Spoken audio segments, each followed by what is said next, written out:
Hi, my name is Christina and I am your librarian here at Christina's Bookshelf. And today I am bringing you my MF story from Elle Boon that I had picked from the list of authors that are going to be in Kinky in Kansas City on Saturday, March 10th, 2018, where I too am going to be at Kinky in Kansas City, and I know like one author. That is depressing. So I am kind of randomly choosing. This is helping me get to my one new author every month goal that I have for 2018 and get me more acquainted with the authors that are going to be there so I don't just kind of like show up and I'm just like, okay, right? Once more, depressing and embarrassing. So the story I picked for you from Elle Boon, kind of surprise, I picked two. I did the Mystic Wolves, book 1 and 2. I have Accidentally Wolf and His Perfect Wolf by Elle Boon. The first one, our two main characters are Cora, who is a human, she is a veterinarian, and we have Zane, who is a werewolf, and his brother Niall is the alpha.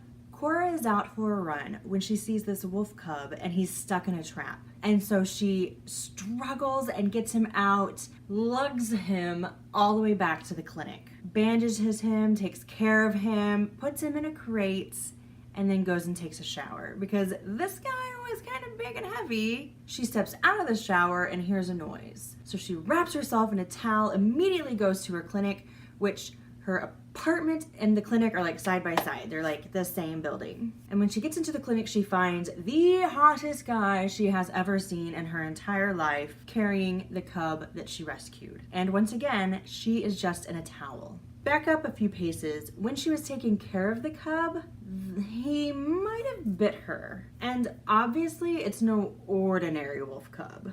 Fast forward again. Zane thanks Cora for finding his wolf. Cora has not been feeling very well since she has gotten bitten. She thinks that she's coming down with the flu. But what kind of flu is this? I mean, she's kind of coming and going out of consciousness. And when she sees Zane, all she wants to do is like climb him, lick him, bite him all over, and mine. And before you know it, her clinic is full of hot guys and she wants to lick them all. I don't know about you, but I want the lick the hot guy flu. Just throwing it out there. Zane kind of understands what's going on, so he decides to kind of take Cora with them when he picks up Nolan, who is his nephew. When he gets everybody back to his place, Niall is there, takes his son, and figures out what's going on. Then he comes back to Zane and says, hey, should I take the woman? Are you going to be able to keep your dick in your pants? Are you going to be able to keep your paws to yourself? Is everything going to be kosher over here? Or do we need to take her to my place? And Zane's like, cool your jets. She's not even my type. I like my girls a little bit on the curvier side so I can be as rough as I like. I have those great thigh handles and it'll all be swell. The men believe that Cora is sleeping. Cora hears this. So this is going to be our great angst of the story, is that Cora believes that she disgusts Zane, that she is just not his type. He's disappointed in her. She's not going to be what he needs. While she is just going through these flu symptoms, in and out of consciousness, she wants to ride him hard. But all she can remember is this conversation. And then what happens if and when they both like let loose and just kind of go crazy. The hormones take over, they run together, and then it's just like the crash and everything explodes and it's like the Big Bang. I love how this book is totally like on the bounds between romance and erotica, but we have this excellent plot line that goes on here. I mean, there's such realism, even though there's werewolves. When Elle Boon was describing us how they shift and what goes on with the shifting, especially in the clothes area, I was skeptical. I was like, are you serious? Really, that's the magic of the werewolf? And then I had to stop and tell myself, Christina, they're werewolves and you're discussing the realistic magic of the werewolves? Like, come on now. Why couldn't that be part of it? And then I just had to like have a giggle like, okay, moving on. It could totally work. So I loved how Elle Boon made these characters feel real to me. And the story didn't seem forced. The romance was, oh my god, freaking hot. I loved it. My only complaint about it was I didn't think some of the storyline, the timeline, added up. And you're like, Christina, really? Yes. I'm sorry. That part of my brain does not shut down, even though we're having some wicked awesome sex. But come on now. Everything else was just... We have this story that just continues. There's this side plot angst that happens, and it even continues into the second one, and I'm assuming it continues further on throughout. And I'm really eager and wanting to know how this evolves and grows and what goes on with it. So I like that each book is its own mate, but we still have this plot line that's happening in the background. And so book number 2, His Perfect Mate. This is with Niall. And I don't know if I'm saying his name right, but that's how I said it throughout the entire series. So I apologize, Elle Boon, if I'm saying it wrong. Like I said, Niall is the alpha. He had a mate. Her name was Emma. And she was independent, unique, wild, everything. She loved to do things on the dangerous side. And this is how she lost her life. She lost it when their son Nolan was young.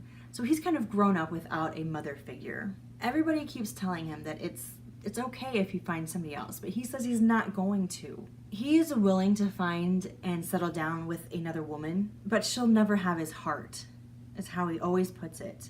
He'll never be able to really give in. He might give her the words, I love you, but they'll never be true. Nolan is out with his grandparents for the weekend, Emma's parents, when Niall just has this smell, and he can't quite place it, but it's familiar. It calls to him. And at first, he just kind of goes on with his life. But later, it's stronger, and it really calls to him, and he has to go hunt it down.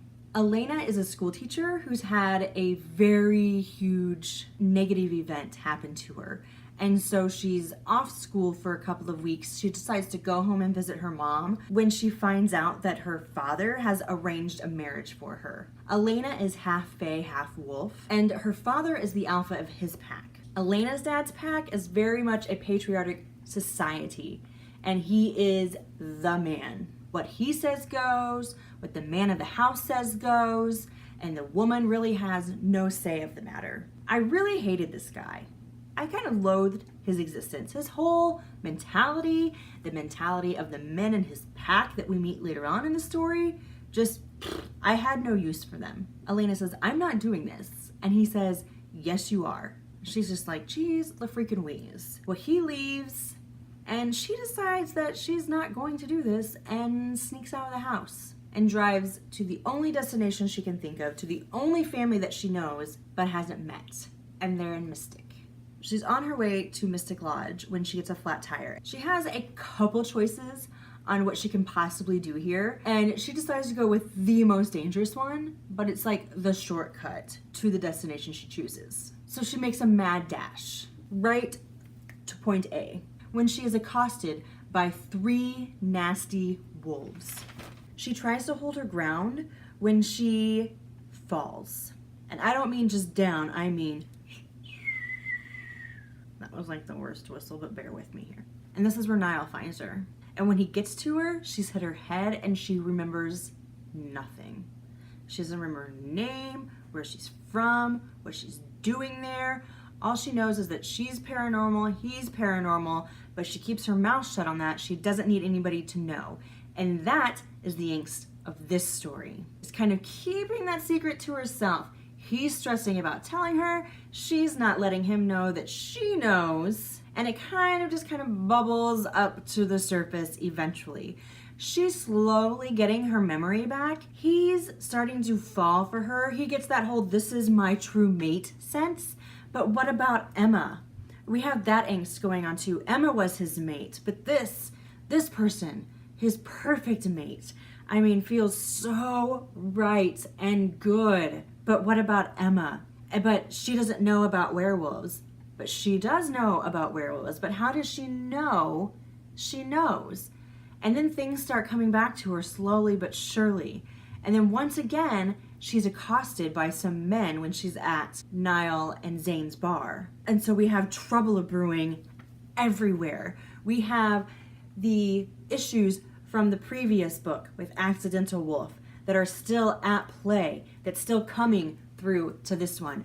We have the pack of men that come from Elena's father's pack that have somehow wandered here and are now causing issues. We have Elena's memory that's causing issues. We have Niall's love of Emma causing issues. And then everything on top of that, now we know who's going to be in the next story. And I wanted to kind of just throw everything off of my desk, throw all the backlog away and say nobody cares, because I think that this is going to be a fun and exciting book, the next one. Knowing who the male main character is and seeing a little bit about the female, I think she's going to be like this little pixie minx and is going to cause all sorts of havoc for him, and I think he deserves every bit of what he's going to get. There's so much chaos and mayhem in these short little stories. It's fun and adventurous, and I loved them so much, and the sex is freaking hot. Oh, great. I just cannot even tell you. And beyond the magic, the paranormal, just the realism. I mean, we're talking abuse, control. I mean, there's so much that's going on in such this tiny itty bitty space, but it's not overwhelming. It's not confusing. Everything is so well written and put to paper, and I had a blast. I am giving Mystic Wolves book 1 and 2, Accidentally Wolf and His Perfect Mate, 4.5 stars. What I am going to do for you is I am going to leave the Amazon links down below so you can click and be on your way. If you've enjoyed this review, I'm going to ask that you help me with that YouTube algorithm and give me a like. Leave me a comment. I'd love interacting with all of you guys, and go ahead and hit that subscribe button. I try to get new stuff out every Monday through Thursday, but it's kind of hit or miss, and I honestly never know what time. And that is the magic of the subscribe button, is that you will get a notification when I have something new for you. If you like me and think this chick's pretty awesome, down below I'm going to leave stalker links aplenty. Go, click, investigate, enjoy. If you have a book or an arc you'd like me to read, or some light editing, proofreading you would like done, you can request via website. The Mystic Wolves, books 1 and 2 by Elle Boon, Accidentally Wolf and His Perfect Mate. I am giving 4.5 stars. Bye. Hello, my name is Christina and I am your librarian here at Christina's Bookshelf. Today I am bringing you Tap Dancing with the Devil. This is an MF standalone by Faith Gibson, and this was holy macaroni fantastic. I want to give out some trigger warnings, some things before I go on, and this is not going to be your cup of tea because I don't want you to come back on me and say, Christina, here it is. There is profound amount of profanity. There is a profound